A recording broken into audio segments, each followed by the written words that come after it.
Hey everybody, welcome back to Comic Crow, and I wanted to talk about this situation, Stop Big Con, the drama that's going on between Steven Crowder and the Daily Wire crew.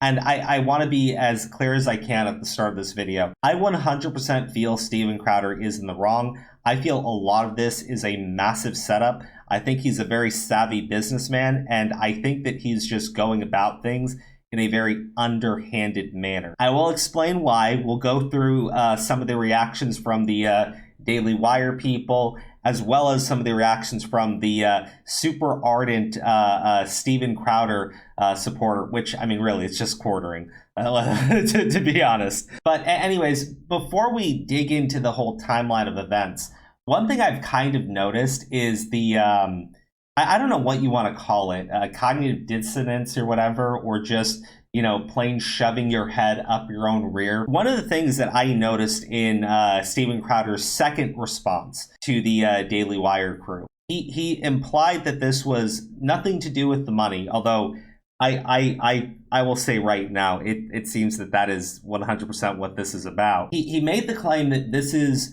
in his eyes, about protecting young and up-and-coming conservative content creators and making sure that they're not being preyed upon and they're not being locked down and being controlled by what Daily Wire wants them to say. And he specifically called their contracts slave contracts.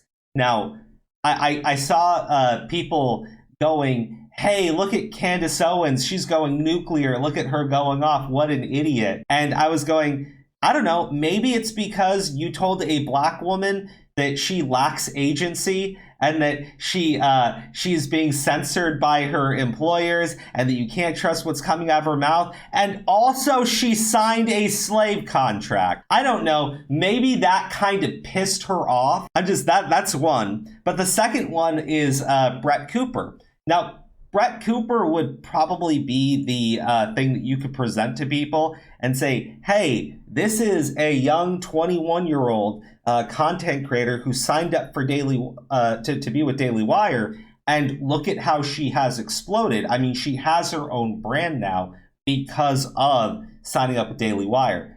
I'm not saying that she couldn't have done it on her own, but obviously this trampolined her straight up to the top. But it's very clear, all right, that Crowder was saying that young content creators, which would be Brett Cooper, are signing slave contracts with Daily Wire. So she puts out a response on Instagram. I saw a bunch of comments just like this.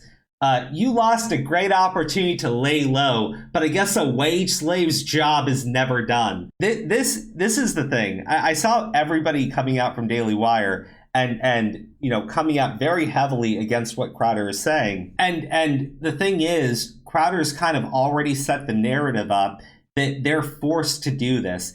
They have to do this. They're under contract. They're being forced to toe the line for Daily Wire. And it actually does amaze me because personally, I prefer Steven Crowder because I actually really like the Change My Mind segments, but that's about thinking critically.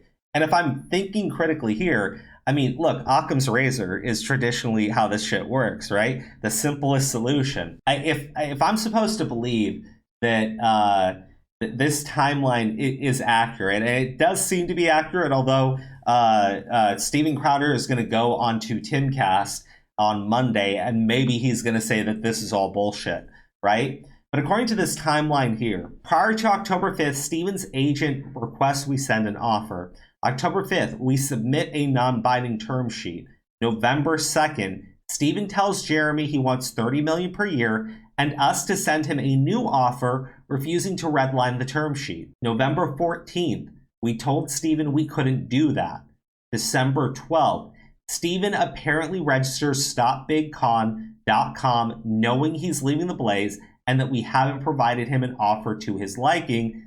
Steven needed a plan. Attacking us was the plan. Now, this is very important, okay? Because although I've heard the excuses that Steven Crowder had been sitting on this for such a long time and he just couldn't take it anymore, I would actually need to see his back and forth over this contract with Daily Wire, okay? Because if this was something he felt so strongly about, I would imagine that there is more than just the one phone call that he recorded. I would imagine there are texts, emails with his attorney, things of that nature, which would show, hey, I told them these things in their contract when we were negotiating that these need to be taken out. That doesn't seem to be the case. It looks like he countered directly on the money. And I'll be clear, as much as I think Steven Crowder is worth a lot of money, I don't think he's worth $120 million a year. And mostly that's because as much money as you can point to with the Mug Club subscriptions,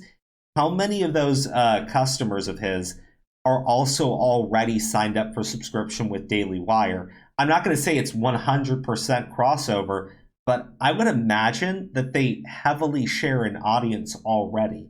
And that's why you're seeing such a mixed reaction to what's going on right now. But that's neither here nor there.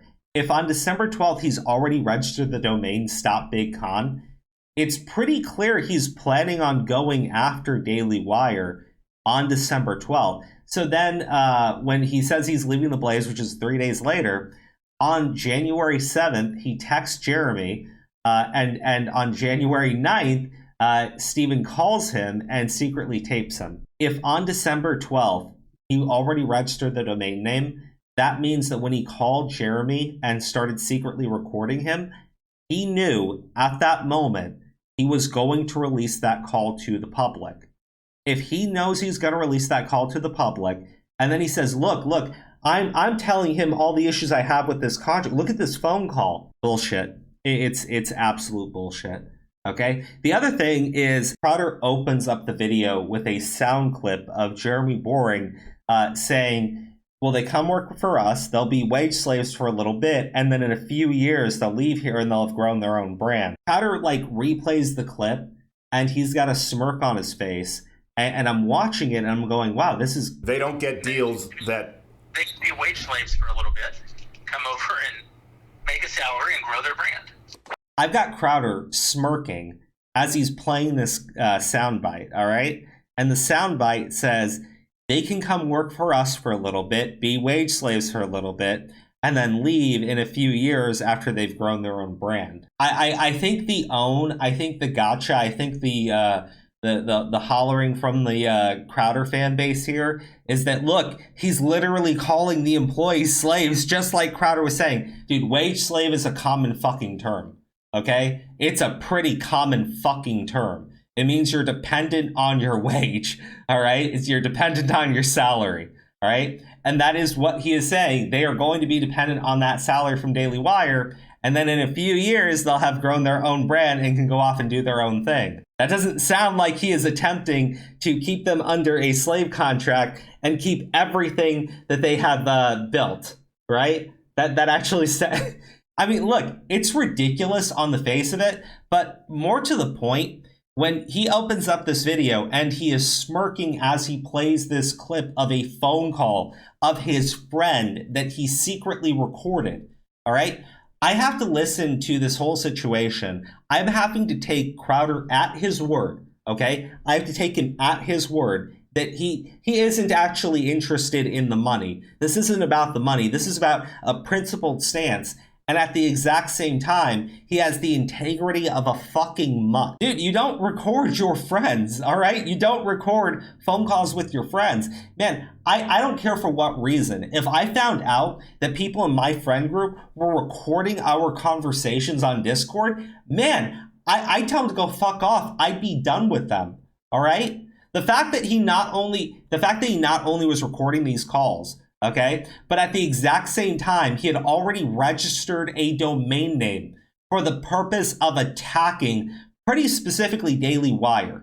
All right. And I want to clarify on one more thing, because I know that there's going to be somebody that jumps in and says, well, you know, he didn't actually say Daily Wire. They ratted themselves out. Shove it up your ass, man. Like, really? Really? Dude, in less than an hour of Steven Crowder's first video 3 days ago, people already figured out it was Daily Wire. All right. People already knew it was Daily Wire. So I'm not going to listen to it. I think it's ridiculous. And again, Daily Wire actually went through the terms of that contract and even said, hey, these are things that can be taken out. Hey, these are things that he's already demonetized on YouTube, so obviously that wouldn't apply to him. I mean, Candace Owens was on Timcast last night and flat out stated that, hey, she got an offer just like this, and she negotiated for 6 months, moving terms around and working through her attorneys. That's how she signed her contract with Daily Wire. Crowder's a much bigger name and a much bigger talent. The fact that there are people that are literally trying to pretend that he was being forced into something and that they were not giving him his true value. Again, I maybe you're right. Maybe 50 million over 4 years isn't Crowder's true value, but I sure as shit know 120 million over 4 years, given that he already shares a subscriber base with Daily Wire, is too much money for him. But I think that that's neither here nor there. Okay, I saw that contract and I completely agree. I wouldn't sign it either. But that's why you negotiate. And I think Crowder understands that. And I think when Crowder is presenting this to people, he's just hoping his audience doesn't get that or is willing to completely look past that basic fact. And it's really frustrating seeing people run out there like screaming about how evil Daily Wire is. Again, if I had to pick between all of these people, all right, I like Crowder's content much more. But again, part of Crowder's content was about thinking critically. And right now you have a lot of people that are refusing to think critically about what's going on. Speaking of that, let's go to the duality of stupid with Burgerneck. The Daily Wire really never should have responded. I'm not saying that I would have had the restraint, but I am also an emotional idiot. This all would have went away in 24 hours, and now it's going to rage for another week with Crowder on Timcast Monday. So everybody already knew it was Daily Wire.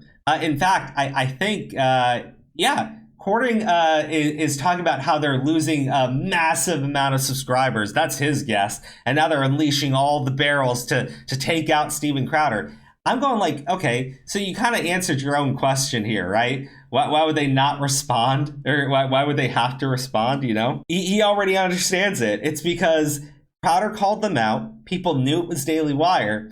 And they started losing subscribers. Now, Jeremy's been having a lot of fun with this one. And I will say, I know that he has some sort of business dealing with Steven Crowder. They're working on some sort of project. Maybe that's the reason why, but I really don't think so. Honestly, I said it like this, dude. I don't think Quartering actually has friends. I think he just has social ladders. And once he's climbed to the top of that ladder, you exist, but you're kind of not really useful to him anymore. Because he goes, Daily Wire is really striking back with literally every barrel. Shapiro going at it very emotionally.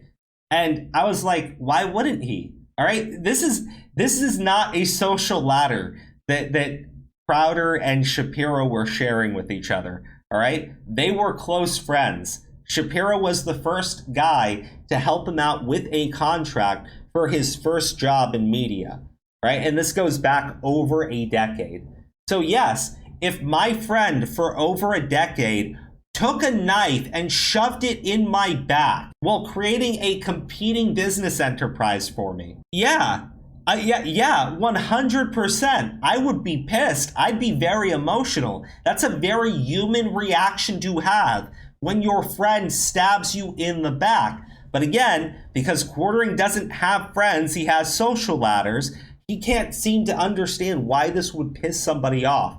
Instead, it's just a giant joke, It's funny. Daily Wire is evil, and Quartering is the most honest guy out there on the... God damn, it's so dumb. Now, Matt Walsh is actually another individual that I really do like his content. I don't like the shit that he says about anime and adults need to grow up and stop watching cartoons and shit. I'm like, dude, piss off. But his documentary on What is a Woman, bro, that pushed a lot of boundaries for people. That pushed a lot of things for the censors as well. Okay, they were they absolutely hated what he put out there, and Big Tech wasn't a fan of it either. However, Daily Wire was fully on board with letting him produce that. So I look at that and I go, obviously what Steven Crowder is saying isn't true. Okay, like Daily Wire, well, I do think that they've towed the line in some aspects, and I think you can point to it. For instance, Shapiro was totally for the vaccine, against mandate, but 100% for vaccine, right? And even call people stupid if they didn't take it. During the whole thing that was going on in Congress, Shapiro was like, guys, just support McCarthy. Support McCarthy. You're making everybody look bad. Yeah, I think that these people can have bad opinions, okay? But I don't think that they're evil, and I don't think that they're bowing down to big tech either, all right? Now, Matt Walsh basically like saying, hey, you betrayed your friends, okay? You do that when you record a phone call. Negotiating the contract, that's just business, okay? That is just business. You taking that contract negotiation, right? And then months later, calling the guy and recording your phone call with him with the intent of releasing it to the public with your stop big con bullshit. I mean, come on. Come on. We know why that happened. This is not a spur of the moment thing. This is not something that just built up over time. This was strategy. And it's an effective strategy, but again, Crowder taught his audience to think critically, and I think a lot of people, the more this goes on, the longer it goes on, are kind of looking at the situation, they're going, yeah, something doesn't smell right about it. Something doesn't smell right about any of this. Cernovich, LMAO, yeah, tell the world you record all your calls with friends. That'll show people who is the good guy. This is the end result of being so fragile that you only have lackeys and yes men around you. No one to stop this stuff. My goodness. There's one thing that I kind of do agree with, like 100% here. You know who knows this? Steven Crowder. That's why he has a piss off YouTube segment. Every conservative content creator that I have actually seen typically will have an after hours type of show, right? A thing where, hey, this is like members only. Hey, we're going to do this stream on Rumble today. Hey, this is up on Patreon. Hey, this is a show that's completely separate from YouTube, because they know that there are things that you cannot say on YouTube, right? Timcast has his like 2-hour thing after they do the show on YouTube, where they can say things that are not allowed on YouTube. The idea that this would mean that they're agreeing with big tech censorship is just dumb. Look, at the end of the day, I think that there were plenty of people who wanted to challenge what was being said about the vaccines when YouTube was being overly censorious about stuff. Would it have actually made sense if, Ben Shapiro got banned, Matt Walsh gets banned, the Daily Wire channel, they all get banned because they all pushed back against a very specific policy on YouTube in which YouTube is going to ban you? I agree when Crowder says things like, you can't control getting a strike. You really can't. That's 100% true. But I also understand it's still a business. And if you get a strike and you can't upload content for 2 weeks and you're being paid this $1 million salary, well, you're unable to work. Bro, we're not communist, right? We're not communist, okay? We're not. And what's even worse about saying that statement is if he gets a strike or he gets banned, they don't cut his income down to nothing. They just cut it by a smaller percentage, okay? 25% versus nothing. Look, if you're an independent content creator, you would have the choice between nothing or 25%. You get what I'm saying, right? This is dumb. This is a really stupid argument because every top right-wing content creator knows that they are going, if they want to say certain things, they have to do it outside of YouTube, okay? You have to do it outside of YouTube. Crowder does it, Daily Wire does it, the Timcast does it, all right? Those are some of your top ones that are more right-leaning. So Crowder knows this. Crowder 100% knows this, and yet he uses it as a way of saying that they're censoring themselves because they're in league with big tech. This is childish. This is dumb. Okay, I think Crowder is 100% in the wrong here. I think his arguments fall apart if you think about it for longer than 2 seconds. And well, I appreciate anyone trying to pull the "I'm more morally righteous than you" argument. For me, I don't view any human being as being above another one. Okay, your actions speak much louder than your words. They speak much louder than your words. So Crowder can go on and on and on and on and tell me every single way he supports the young independent content creators. But one thing that I did notice. So this is Nuance Bro, and Nuance Bro tagged Steven Crowder asking if he would release employees from their NDAs. Now, I do acknowledge the argument that what Crowder is accusing the Daily Wire of, their business practices and their contracts, is definitely different from an employee that used to work for you not disclosing company secrets. Problem with that is Crowder made this whole thing about how he's standing up for the independent content creators, how he's trying to not lock people into these slave contracts, and how that's what Daily Wire is doing. But at the exact same time, his own former employees are not allowed to speak about anything that went on during their time working for Steven Crowder. This is what I mean about like the morally righteous argument kind of falling flat on its face. You can't do that when you have NDAs that prevent people from even talking about their time being employed for you when you're criticizing somebody else's business practices. I mean, you can do it, but it just makes you look shady and dishonest. Also, when we talk about thinking critically, all right, this is Sean Fitzgerald, Actual Justice Warrior. My friend Nuance Bro was correct when he said this was in part an IQ test. It's 110% if you think the penalty for demonetization stacks on top of the penalty for an outright ban. So look, I agree. Some of the penalties that I saw in the contract looked really severe, but you also have people that do not understand these contracts and do not have the ability to think critically, and they actually believe that the contract that Steven Crowder was presented with would have hit him with a penalty of 110%. I don't know how to say this, but people are really dumb. People are like really fucking stupid. Oh my god. Oh my god. Anyways, guys, let me know what you think. I know this is a longer video, but this whole situation is so absolutely chaotic and dumb.